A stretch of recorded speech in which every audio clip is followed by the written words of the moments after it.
અમે દ્વારકાના રેકડીવાળા છે. મારું નામ ગણેશ છે.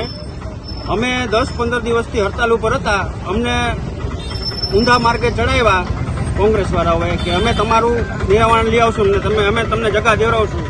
અમે એના વાતોમાં આવી ગયા ને અમે આ પગલું ઉતાર્યું ને અમને અધવચ્ચે મૂકીને એ લોકો વ્યા ગયા છે.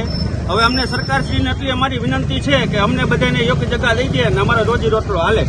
અમારા 10-15 દિવસથી અમે ઊંધા માર્ગે ચડી ગયા હતા. એ અમારી ભૂલ હતી.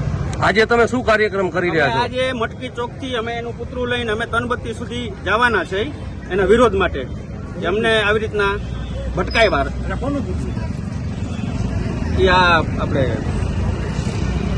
નામ શું એનું પૂતળું કેનું બનાવ્યું તમે? અમે એનું પુતળું બનાવ્યું છે પાલભાઈ આંબલિયાનું. અચ્છા, તો અમને સરકારશ્રીની આટલી વિનંતી છે કે અમને સારી જગ્યા આપી દે ને અમે રોજી રોટી કરતા થાય. રેડીભાઈ